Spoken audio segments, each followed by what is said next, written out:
सबसे पहले मैं पंकज श्रीवास्तव जी आज आपके साथ शुरुआत करना चाहती हूँ। कांग्रेस की सिमटती हुई जगह आम आदमी पार्टी ने लगभग टेक ओवर करता हुआ दिखाई दे रहा है। दो राज्य उनके पास। अब सवाल ऐसे में यह है कि क्या प्रधानमंत्री नरेंद्र मोदी से मुकाबले में मुख्य विपक्षी पार्टी के तौर पर भी आपका अस्तित्व खतरे में है?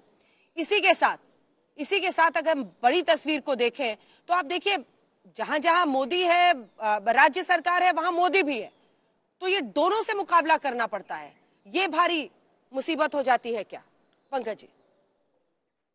अंजना जी, लोकतंत्र है, इसे मैं मुसीबत नहीं कहूंगा। कभी किसी का पलड़ा भारी होता है, कभी किसी का पलड़ा भारी होता है। और जो नामुमकिन शब्द आपने लगाया है वो तथ्यात्मक रूप से सही नहीं है, क्योंकि अभी इससे पहले जो 10 चुनाव हुए हैं उसमें मोदी जी की सारी कोशिशों के बावजूद भारतीय जनता पार्टी ये नामुमकिन शब्द हमने हमने पिछले चुनाव में, ठीक है पंकज जी, ये करेक्शन कर दूं जो नहीं समझ पाए हैं, ये नामुमकिन शब्द 24 के एंगल से पूछा जा रहा है और एक्सक्लेमेशन मार्क भी दिया हुआ है उसके सामने, तो इसको सही कॉन्टेक्स्ट में ले। स्टेट्स की बात नहीं है। 2024, क्योंकि अगर आपने ये रिपोर्ट देखी हो तो रुक जाइए सर, कॉन्टेक्स्ट समझा देने दीजिए, क्योंकि आजकल बिना समझे लोग बोलने लगते हैं। 2022 के बारे में पीएम ने कहा कि जिस तरह से, सर एक second please mister Srivastava, please let me complete, क्योंकि प्रधानमंत्री ने भी बीते दिन अपने भाषण में ये कहा था कि जिस तरह से 17 और 19 की जीत में एक समानता देखी जा रही थी, वैसे ही 22 अगर हमने हासिल कर लिया है तो क्या 24 में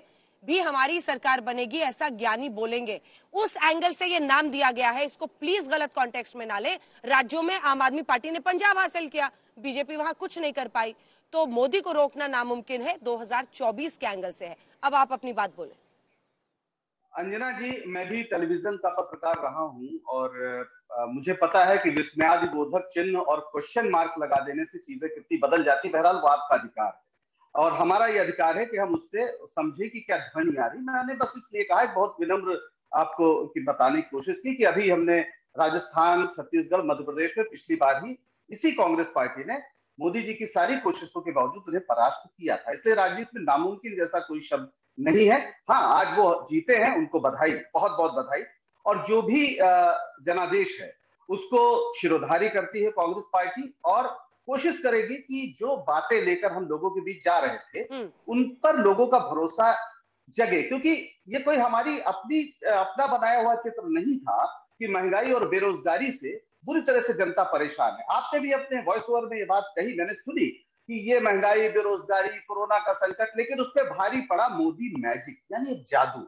और जादू जो है वो किसी भी समाज को हकीकत से दूर ले जाता है। तो दुष्यंत की वो 2 लाइन है ना कि ये रोशनी है हकीकत में एक छल लोगों, जैसे जल में छलकता हुआ महल लोगों। ठीक है, हम बिल्कुल बधाई देते हैं भारतीय जनता पार्टी को और ये हमारे लिए चिंतन की बात है, आत्मचिंतन की बात है, हम बिल्कुल करेंगे। कांग्रेस पार्टी पूरा आत्मचिंतन करेगी और कोशिश करेगी कि आखिर कहां गड़बड़ी हो जा रही है कि इतने जरूरी मुद्दे उठाने के बावजूद, जनता के मुद्दे उठाने के बावजूद ये जादू चढ़ जाता है और लोग हकीकत की दुनिया से वाटर ऑफ इंडिया के खेल में मगन हो जाते हैं। जी, मतलब जनता पर जादू चल रहा है, जनता विवेक से काम नहीं ले रही है। ये आपने कहा है, ये आपने कहा है, मैंने नहीं कहा। आपके वॉइस ओवर में है कि ये सारी बातें होते हुए मोदी मैजिक को आप एक नेगेटिव कॉनोटेशन दे रहे हैं, ये भी दिलचस्प है। आप लोगों का नजरिया यही है, खोट अब आपको जनता के चॉइस में दिख रहा है।